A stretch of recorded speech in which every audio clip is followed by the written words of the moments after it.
네, 국민의힘 한동훈 대표가 대통령 배우자와 친족 등을 감찰하는 특별감찰관 추천 절차에 들어가겠다고 언급하면서 여권 내부에선 분열상이 빚어지고 있습니다. 네, 야권은 그 틈새를 파고드는 모습인데요. 국회로 가보겠습니다. 박현우 기자 나와주시죠. 네, 한동훈 대표는 오전 당 지도부 회의에서 또다시 특별감찰관 도입 필요성을 역설했습니다. 한 대표는 특별감찰관 도입은 지난 대선 때 공약이고 국민의힘은 문재인 정권보다 훨씬 나은 정치 세력이라면서 이같이 말했는데요. 그러면서 민주당 이재명 대표의 1심 선고가 시작되는 다음 달 15일 전에 김건희 여사 관련 문제에 대한 해법을 제시해 정부와 여당이 변화하고 쇄신하는 모습을 보여야 한다고 강조했습니다.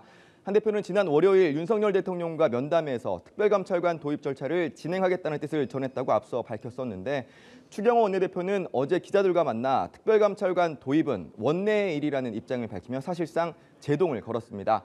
그러자 한 대표가 오늘 오전 회의에서 원내든 원외든 총괄하는 임무를 당대표가 수행하는 것이라는 입장을 밝히며 다시 맞불을 놨는데요.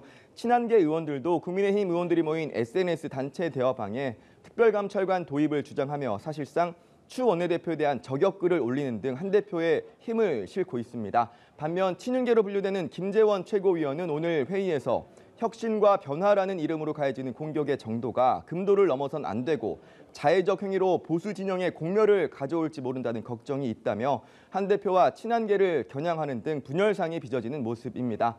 대통령실 고위 관계자도 연합뉴스 TV와 통화에서 아무리 급해도 원칙이 있고 차근차근 문제를 풀어가야 한다며 특별감찰관 등 도입 문제는 원내 협의를 거쳐 결정할 문제라는 입장을 밝혔는데요.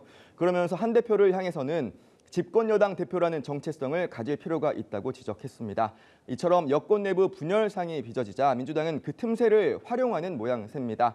박찬대 원내대표는 오전 회의에서 온갖 범죄 의혹을 받는 배우자를 지키기 위해서 국민을 버린 대통령은 국민에게 버림받을 게 뻔하다며 김 여사와 관련된 국민의 일관된 요구는 특검을 받으라는 것이라고 목소리를 높였습니다.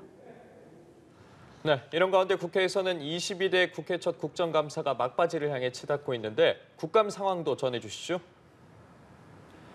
네, 국회는 오늘 외통위와 국방위 등 12개 상임위에서 국정감사를 진행하고 있습니다. 북한의 쓰레기 풍선이 오늘 새벽 또다시 대통령실 청사에서 발견됐고 북한이 병력을 러시아에 파병한 상황에서 열리는 감사인 만큼 여야는 정부 당국의 대응과 윤석열 정부의 외교 안보 정책을 놓고 격론을 벌일 것으로 예상됩니다. 이 밖에 과방위의 방통위 대상 종합감사에선 야당 주도의 방통위원장 탄핵에 따른 방통위 업무합의 사태 등이 도마에 오를 것으로 보입니다. 법사위의 감사원 대상 국감에선 대통령실 관저 이전 의혹과 민주당 전현희 의원의 권익위원장 재직 시절 표적 감사 등을 두고 여야가 맞붙을 전망입니다. 지금까지 국회에서 전해드렸습니다.